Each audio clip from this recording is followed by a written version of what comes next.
இது மகிமை நேரம். நம்முடைய கர்த்தரும் இரட்சகருமாகிய இயேசு கிறிஸ்துவின் ஈடு இணையற்ற நாமத்தில் மகிமை டிவி நேயர்களை நான் வாழ்த்துகிறேன். பிரியமானவர்களே, இந்த நாட்களிலும் ஜெபத்தை குறித்து நாம் தியானித்து வருகிறோம். நம்முடைய ஜெபம் கேட்கப்பட வேண்டும் என்றால் நம்முடைய ஜெபம் எப்படி இருக்க வேண்டும் என்று வேதத்திலிருந்து சில நெறிமுறைகளை குறித்து நாம் தியானித்து வருகிறோம். நம்முடைய ஜெபம் தேவனுடைய சித்தத்தின்படி நாம் செய்ய வேண்டும். நாம் ஜெபிக்கும் பொழுது ஒரு மனதோடு ஜெபிக்க வேண்டும், விசுவாசத்தோடு ஜெபிக்க வேண்டும் என்பதை குறித்து கடந்த நாட்களில் நாம் தியானித்தோம். இந்த நாளிலும் நம்முடைய ஜெபம் தனி ஜெபம் தியானத்தில் ஜெபிக்க வேண்டும் என்பதை குறித்து நாம் தியானிக்க இருக்கிறோம். கிறிஸ்து விரும்புகிற ஒரு ஜெபம். அநேக இடங்களிலே நான் பார்க்கும் பொழுது அவர் தனித்திருந்து ஜெபம் பண்ண வனாந்தரத்திற்கு போனார் என்று நாம் வாசிக்கிறோம். அதே சுவிசேஷத்தில் மத்தேயு 6ஆம் அதிகாரம் 6ஆம் வசனத்தில் சொல்லும் பொழுது ஜெபம் பண்ணுகிற விதத்தை குறித்து சீஷர்களுக்கு இயேசு கிறிஸ்து சொல்லும் பொழுது, நீயோ ஜெபம் பண்ணும்போது உன் அறை வீட்டுக்குள் பிரவேசித்து உன் கதவை பூட்டி அந்தரங்கத்தில் இருக்கிற உன் பிதாவை நோக்கி ஜெபம் பண்ணு. அப்பொழுது அந்தரங்கத்தில் பார்க்கிற உன் பிதா வெளியரங்கமாய் உனக்கு பதிலளிப்பார். இயேசு கிறிஸ்து உலகத்திலே வாழ்ந்த நாட்களில் அந்த பரிசேயர்கள் தான் ஜெபத்தில் வல்லவர்களாக காணப்பட்டார்கள். அவர்கள் ஜெபங்கள் வீதிகளிலும் ஆலயங்களிலும் அப்படி நீளமான ஜெபங்களாய் மக்கள் பார்வைக்குரிய ஜெபங்களாய் காணப்பட்டது. அதான் சீஷர்களுக்கு சொல்லும் பொழுது ஆண்டவர் சொல்றாரு, நீங்கள் அப்படிப்பட்ட ஜெபத்தெல்லாம் செய்யாதீங்க, நீங்கள் தனியாக ஜெபிங்க. அவரும் அப்படி தான் ஜெபித்து காட்டினார். அவர் பிதாவோடு ஜெபிக்கும் பொழுது தனியே போய் அநேகந்தரம் அவருடைய பாதத்தில் அமர்ந்திருந்து ஜெபித்து சீஷர்களுக்கு மாதிரியை காண்பித்தார். சீஷர்களுக்கு சொல்லும் பொழுதும், நீ உன் அறை வீட்டுக்குள் பூட்டி கொண்டு நீ ஜெபி, அந்தரங்கத்தில் நீ ஜெபிக்கும் பொழுது தேவன் உனக்கு வெளியரங்கமாய் பதில் தருவார் என்று இயேசுவினுடைய ஜெபத்தை நாம் பார்க்கும் பொழுது மத்தேயு 14ஆம் அதிகாரம் 23ஆம் வசனம், அவர் ஜனங்களை அனுப்பிவிட்ட பின்பு தனித்து ஜெபம் பண்ண ஒரு மலையின் மேல் ஏறி சாயங்காலமான போது அங்கே தனிமையாயிருந்தார். அதே போல மார்க் 1ஆம் அதிகாரம் 35ஆம் வசனம், அதிகாலையில் இருட்டோடே எழுந்து புறப்பட்டு வனாந்திரமான ஒரு இடத்திற்கு போய் அங்கே ஜெபம் பண்ணினார். சாயங்காலமான போது தனியே போய் ஜெபம் பண்ணினார். அதிகாலையில் இருட்டோடே எழுந்து போய் ஜெபம் பண்ணார். அப்போனா யாரும் பார்க்காதபடி, வெளியரங்கமாக இராதபடி, மக்கள் பார்க்க வேண்டும் என்று பார்க்கிற இடத்தில் இருந்து ஜெபம் பண்ணாதபடி இருட்டோடே அதிகாலையிலும் சாயங்காலத்திலும் தனியே வனாந்திரத்திலும் யாரும் போகாத இடத்திலும் இருந்து கர்த்தர் ஜெபித்தார் என்று நாம் வாசிக்கிறோம். அதே போல வேதத்திலும் அநேக தேவ மனுஷர்கள் தனித்து ஜெபம் பண்ணி தேவனோடு கூட உறவாடி அநேக காரியங்களை பெற்றுக்கொண்டதை குறித்து நாம் வாசித்திருக்கிறோம்.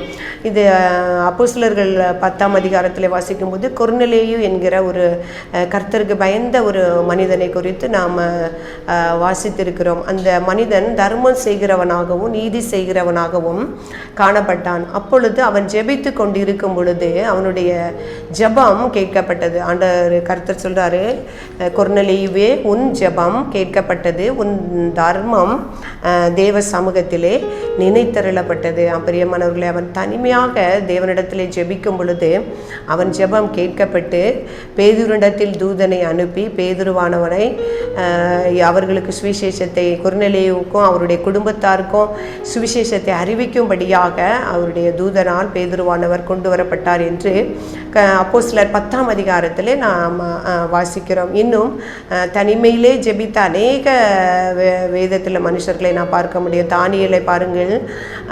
தானியேல் நம்ம எருசலேமிலிருந்து அடிமையாக கொண்டு போகப்பட்டு அந்த பாபிலோன் தேசத்திலே அரண்மனையில் வீற்றிருந்த ஒரு வாலிபன். அப்பொழுது அவன் தினமும் அந்த அரண்மனையில் எவ்வளவு ஒரு நெருக்கமான சூழ்நிலைகள் இருக்கும், எல்லாம் புறஜாதியார், தேவனை அறியாத ஜனங்கள். ஆனாலும் தன்னுடைய தேவனை தான் பழகினபடி 3 வேளையும் அவன் ஒரு நாளும் ஆராதிக்கவோ ஜெபிக்கவோ தவறியதில்லை என்று நாம் வாசிக்கிறோம். அவனுக்கு ஜெபிக்க ஒரு ஆலயம் கிடையாது, ஒரு திறந்த ஒரு சுதந்திரமான ஒரு இடம் கிடையாது. அதற்கும் மேலாக அவன் ஜெபித்தால் சிங்க குகைக்குள்ளே போட்டு விடுவோம் என்கிற ஒரு பத்திரம் வேறு அவருக்கு எதிராக எழுதப்பட்டது. ஆனாலும் அவன் அந்த சூழ்நிலையிலும் கூட அந்த தேவனிடத்திலே தான் கொண்டிருக்கிற உறவை விட்டுவிடாதபடிக்கு ஒவ்வொரு நாளும் எப்பொழுதும் ஜெபிப்பது போல அந்த தனி ஜெபம், அந்த 3 வேளையும் அந்த அந்த அதாவது பாபிலோனில் இருந்து எருசலேமை நோக்கி பலகணிகளை திறந்து என்று அந்த வசனத்திலே நாம் வாசிக்கிறோம். அவன் சிறையாக கொண்டு போகப்பட்ட அந்த பாபிலோன் தேசம் அந்த எருசலேமில் இருந்து கிட்டத்தட்ட 1400 கிலோமீட்டருக்கு மேலாக இருக்கும் என்பதாக சொல்லப்பட்டிருக்கிறது. ஆனால் அவன் அந்த எருசலேமை நோக்கி பலகணிகளை திறந்து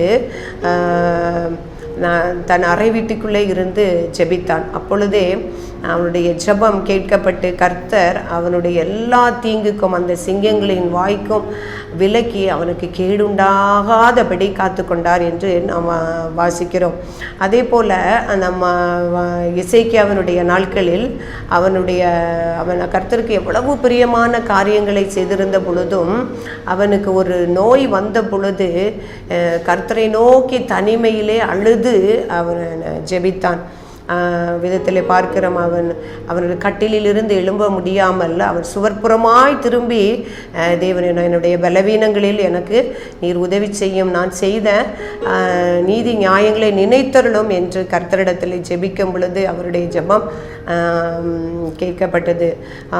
பிரியமானவர்களே, நாமும் நம்முடைய தனி ஜெபத்திலே இன்னும் உறுதியாய் வளர பழகி கொள்ள வேண்டும். அந்தரங்கத்திலே நாம் ஜெபிக்கும் பொழுது கர்த்தர் வெளியரங்கமாய் பதில் தருவார்.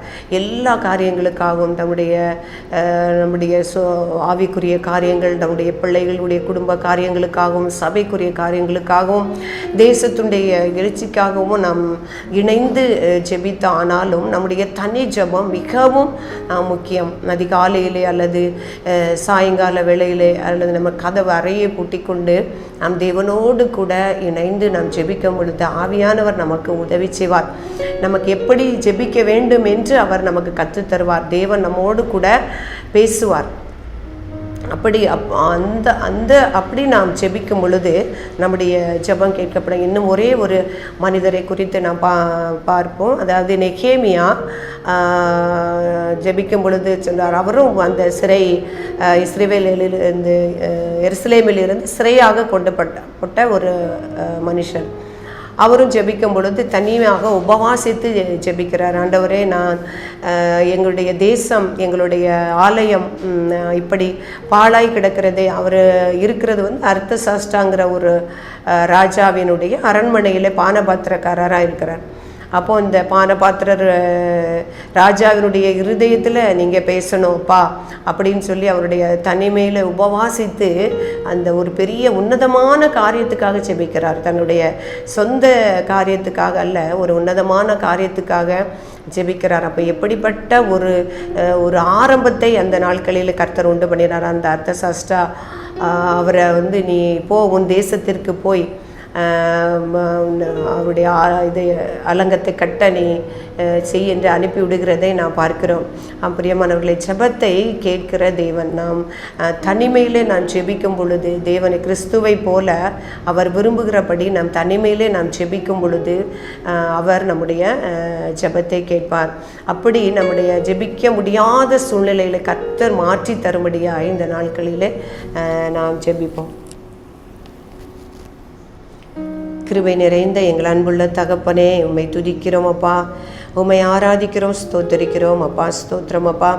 ஆண்டவரே, ஸ்தோத்திரம். அந்தரங்கத்தில் ஜெபிக்க வேண்டும் என்று கர்த்தாவே உம்முடைய வேதத்திலிருந்து வார்த்தைகளை தியானிக்க கர்த்தர் உதவி செய்தீங்க சுவாமி. அதற்காக உமக்கு நன்றி செலுத்துகிறேன். அப்பா, நீர் எங்களுக்கு முன்மாதிரியாக ஆண்டவரே தனிமையிலே வனாந்தரத்திலும் மலைகளிலும் ஆண்டவரே இரவிலும் அதிகாலையிலும் ஜெபித்து எங்களுக்கு காட்டி தந்தது போல நாங்களும் விழித்திருந்து ஆண்டவரே சோர்வில்லாதபடி ஜெபிக்கிற கிருபையும் பலத்தையும் பரிசுத்தாவினுடைய வழிநடத்துதலையும் எங்களுக்கு தரும்படியாய் ஜெபிக்கிறேன். நாங்கள் ஜெபத்தில் குறைவுள்ளவர்களாய் காணப்படாதபடிக்கு ஜெபத்தின் மூலம் மோடு கூட உறவாடி ஆண்டவரே எங்களுடைய ஜெபம் கேட்கப்பட கர்த்தரிடத்திலிருந்து கிருபைகளையும் பாக்கியங்களையும் பெற்றுக்கொள்ள கர்த்தர் உதவி செய்யும்படியாய் நாங்கள் ஜெபிக்கிறோம். எங்களை தாழ்த்துகிறோம், அர்ப்பணிக்கிறோம். இயேசு கிறிஸ்துவின் நாமத்தில் ஜெபிக்கிறோம் நல்ல பிதாவே.